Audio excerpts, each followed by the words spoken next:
Hello guys, welcome to the channel Ayur Prerna. और आज के इस वीडियो में देखने वाले हम डबल ए ट्रिपल सी में थर्ड राउंड में जो ऑफिशियल नोटिफिकेशन आया उसको। अब वो नोटिफिकेशन किसके रिगार्डिंग है?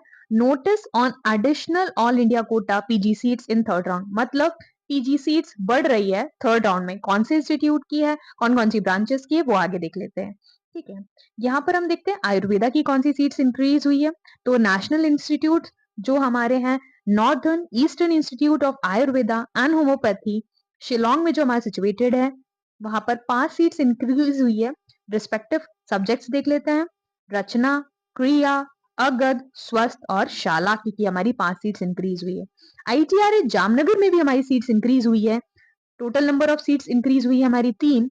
सब्जेक्ट्स देख लेते हैं, दैट इज डीजी, पंचकर्म और शालाक्य।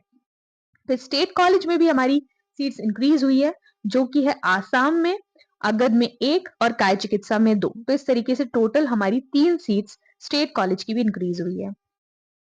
फिर सिद्धा में भी यहाँ पर हमें सीट्स इंक्रीज होने को दिख रही है, जो कि है total number of 3 seats in Tamil Nadu situated college. Unani में भी कॉलेज में सीट्स इंक्रीज हुई है। Hyderabad situated Telangana college has increase of 3 seats. और यूनानी में जो national institute of Unani medicine है, वहां पर भी 2 seats respective to the subjects seats increase हुई है। अब यहाँ पर क्या मेजर चेंजेस देखने को आते हैं, जैसे कि आपको पता है कि जो टेंटेटिव सीट्स होती है, वर्चुअल सीट मैट्रिक्स हमारा और हमारा जो एक्चुअल सीट मैट्रिक्स है, वो थर्ड राउंड का अभी तक रिलीज नहीं हुआ है। उसको वैसे तो 26 तारीख को इंक्रीज हो जाना था, लेकिन वो अभी नहीं हुआ है। शायद उसका कारण ये भी हो सकता है कि जो हमारी सीट्स इंक्रीज हुई है उसका अपग्रेडेशन हमें देखने को मिले।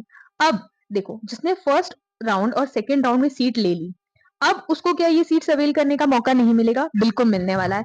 चाहे उसने सेटिस्फाइड ऑप्शन ही क्यों ना चूज किया हो, उसने अपग्रेडेशन नहीं चूज किया हो, लेकिन अगर रिस्पेक्टिव सीट्स इंक्रीज हो रही है तो किसी के साथ भी कोई भी भेदभाव नहीं किया जाएगा। जैसे कि आपको यहाँ देखने को मिलेगा, in view of the addition of all India seats in third round to ensure equal opportunities to all the candidates, सबको इक्वल अपॉर्चुनिटीज मिलेगी including round 1 and round 2। Admitted candidate will get the chance to upgrade their seats in round 3। अब कैसे? जिसने upgrade किया उसको तो option मिलेगा ही, लेकिन जिसने नहीं भी किया है, even those candidates who has not submitted for upgradation during reporting to the respective institutes, उनको भी चांस मिल जाएगा। अब जब वर्चुअल वैकेंसीज आती है तो यहाँ पर आपको उसका चांस मिल जाएगा। Always there is a disclaimer कि कभी भी सीट्स बढ़ भी सकती है और घट भी सकती है। जैसे the candidates can not claim virtual vacancies, therefore it is advised to take calculated decisions and fill choice of college carefully in round 3। देखो, राउंड 3 बहुत क्रूशियल राउंड होता है ऑल इंडिया का, क्योंकि अगर ऑल इंडिया में आपको थर्ड राउंड में कोई सीट्स अलॉट होती है और अगर आप उसको एडमिट नहीं करते हैं, तो क्या हो जाता है, आप स्टेट की, पर्टिकुलर आप किसी भी स्टेट के रहे, अगर आपने वहां पर सीट रिडीम कर लिया है या एक्वायर कर लिया, तो भी आपकी वो सीट्स कैंसिल हो जाती है। इसलिए चॉइस फिलिंग सिर्फ वही करना जहां तुम जाना चाहते हो।